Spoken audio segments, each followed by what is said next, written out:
O último assunto desse vídeo que eu quero aqui falar com vocês é a respeito desse shopping, projeto que no caso surgiu há muitos anos, né? O Cruzeiro tem falado nessa possibilidade, e a última matéria que eu trouxe, que eu queria atualizar aqui para vocês, foi ainda de agosto de 2021, no caso o Regis, sobre essa possibilidade do Cruzeiro fazer um shopping, que naquela época o empresário falou sobre a importância que isso poderia ser para o Cruzeiro, até porque naquela ocasião o projeto de clube empresa ainda estava encaminhando e era pensar que 7 meses depois o Cruzeiro já estaria numa situação bem melhor, com potencial e perspectiva de futuro bem melhor do que em agosto de 2021. Enfim, até o Jair Carvalho falou sobre essa notícia, que o Regis Campos tinha falado com ele, com um repórter, que poderia gerar um valor até maior do que eu falei aqui para vocês, tá? De 300 a 400 milhões de reais, mas esse seria no melhor cenário possível, então eu já estou desconsiderando aqui, no caso, esse rendimento poderia gerar esse valor absurdo, pensando a longo prazo. Se o Cruzeiro quisesse, poderia vender esse terreno, no caso que seria feito lá na sede esportiva do Barro Preto. Então, se o Cruzeiro quisesse vender esse imóvel, teria algo próximo de 30 a 35 milhões de reais, e o Regis Campos é um dos entusiastas dessa ideia do Cruzeiro fazer um shopping nesse local, que poderia render até 300 milhões de reais para a Raposa, pensando num prazo ali de 5, 6, 7 anos para o clube, né? E, inclusive, essa entrevista que ele deu ao Super Esportes, o Regis Campos, empresário, dono da Encamp Engenharia, falou o seguinte, abre aspas: estamos buscando a regularização de todos os documentos e é um mérito total do Sérgio Rodrigues, vamos buscar isso para tentar fazer dinheiro com aquele clube ali no Barro Preto, fecha aspas. Que ele falou o seguinte: naquele espaço é perfeitamente possível a construção de um shopping, uma torre comercial e 2 torres residenciais. Isso daí estamos falando de 300 milhões, 400 milhões entre venda e rentabilidade. Seria de uma importância muito grande para o Cruzeiro, fecha aspas. E assim, não seria um projeto fácil. O Cruzeiro até conseguiu, no caso, as liminar, os documentos que permitiria a Raposa fazer uma construção naquele local, mas desde agosto não tivemos nenhuma novidade a respeito dessa história. Vale lembrar que o Regis Campos também tem esse interesse, que seria uma boa assim para a Raposa, melhor do que deixar esse terreno lá parado, mas porque ele é dono da Encamp Engenharia, então seria muito interessante para a empresa dele fazer esse projeto junto com o Cruzeiro, mas vale ressaltar que ele, que no caso sempre foi um entusiasta dessa ideia, e eu vejo que poderia sim ser uma boa. Agora, com o Ronaldo dentro do clube, essa rentabilidade pode ser um interesse, não sabemos como que ficaria, por exemplo, ele é o dono do clube, mas será que ele pode mexer em uma sede? Teria que ter um voto, sem dúvidas, de conselheiros ou algo nesse sentido, mas eu vejo que para esse primeiro ano não acho o Ronaldo ter interesse de fazer algo nesse sentido, até porque tem muitas questões para serem resolvidas, mas quem sabe para 2023, 2024 esse projeto não possa voltar, porque é uma área realmente bem interessante, uma região excelente de Belo Horizonte, em Minas Gerais, então acho que poderia, quem sabe, ter esse empreendimento em um futuro não tão distante. Enfim, quero que você deixe aqui nos comentários o que você acha a respeito dessa história. Já tinha ouvido falar sobre esse projeto de construção do shopping do Cruzeiro.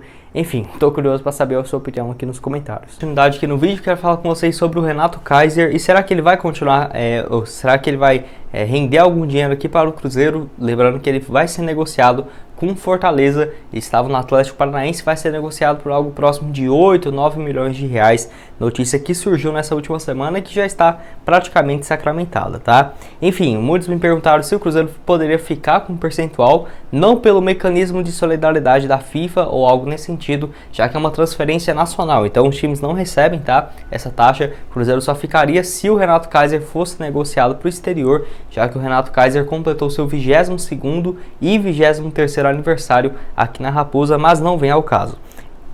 E até eu dei uma pesquisada para ver se o Cruzeiro manteve um percentual ou não, como por exemplo do Fabrício Bruno, que vai render quase 3 milhões e 200 mil reais ao Cruzeiro, mas a situação do Renato Kaiser, infelizmente o Cruzeiro não manteve um percentual, porque vale lembrar, no início de 2020 o Cruzeiro emprestou ele ao Atlético Goiano, faltando assim um ano de contrato, e mesmo assim emprestou. No meio da temporada ele estava se destacando demais, e o Cruzeiro, meio que para não perder o jogador, vendeu ele para o Atlético Paranaense por 5 milhões de reais, que foi uma grana bem interessante. Naquela ocasião o Cruzeiro tinha 70% do Renato Kaiser, pegou 3 milhões e 800 mil reais, e o Vasco tinha outros 30%, ficou com 1 milhão e 200 dessa negociação. Então o Cruzeiro já vendeu tudo que tinha do Renato Kaiser, pegando esses 3 milhões e 800 mil reais por 70% dos seus direitos econômicos. Vale lembrar que ele joga de centroavante, ponta direita. Eu até esperava que ele ficaria no Atlético Paranaense e só sairia se fosse para, por exemplo, o Corinthians, pro Palmeiras, pro São Paulo. Não foi o que aconteceu, ele trocou o Atlético Paranaense pelo Fortaleza, bem improvável, e olha que ele estava numa fase muito boa. Eu, pelo menos, não sairia, mas pelo menos o Fortaleza está na Libertadores, é um time muito bem ajeitado. Mas só falando do Atlético Paranaense, ano passado 53 jogos, 12 gols, 3 assistências, jogador que chegou no Campeonato Mineiro, foi muito bem em 2018, chegou em 2019, onde no total fez 6 partidas e uma assistência, antes de ser emprestado para Ponte Preta, Chapecoense e Atlético Goiano, onde foi por lá que ele deu muito certo.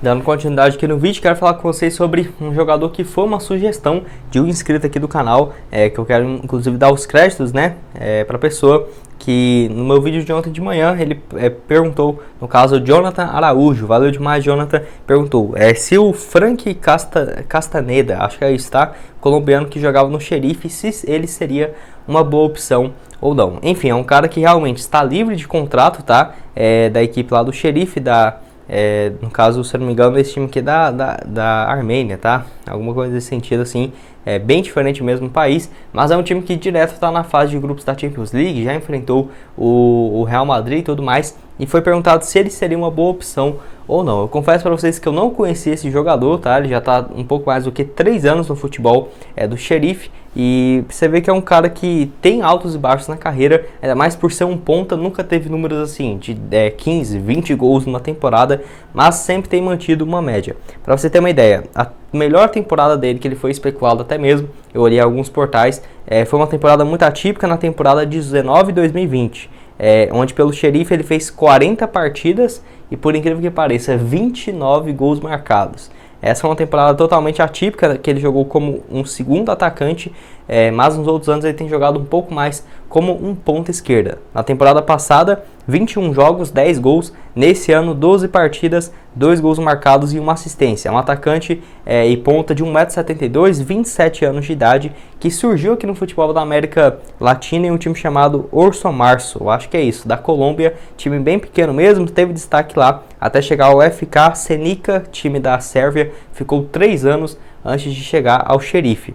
Então, assim, por ele estar livre de contrato, né, o vínculo dele vinha só até junho desse ano, eu olhei no Transfer Market, ele chegou a um acordo de rescisão com a equipe. Eu acho sim que poderia ser uma boa alternativa se fosse pensar por esse caso dele chegar de graça.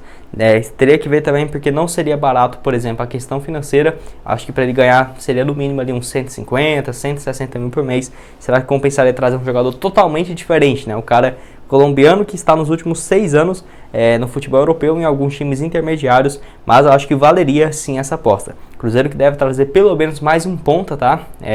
Tem interesse no Carlos Alves, mas não está uma negociação fácil. Tem alguns outros times da Bulgária interessados nele. Então, assim, o Cruzeiro está bem travado em relação a trazer um novo ponta, mas que deve chegar pelo menos um ali a pedido, a indicação do técnico Paulo Pesolano antes do final do Campeonato Mineiro. Quero que você deixe aqui nos comentários o que você acha a respeito do Frank Anderson, esse que é o nome dele, Frank Anderson Castaneda. Se você já tinha ouvido falar dele, se você acha que poderia ser uma boa opção ou não. Bom, esse foi o vídeo, espero que tenham gostado. Não esqueça de deixar seu like e também se inscrever no canal para continuar recebendo mais conteúdos como esse. E aqui na tela final agora eu vou deixar 2 sugestões de vídeo para vocês. Uma onde eu falo sobre mais de 3 milhões de reais que podem chegar no Cruzeiro, o vídeo de ontem de noite, e também o vídeo de ontem de manhã, onde eu falo um pouco sobre o mercado da bola do Cruzeiro e tudo mais. Vai lá dar uma olhada e se inscrever no nosso canal de cortes, que eu vou deixar aqui aparecendo na tela. Clica lá, se inscreve, tenho certeza que você vai gostar. Muito obrigado a todos por terem assistido até aqui e até mais, valeu!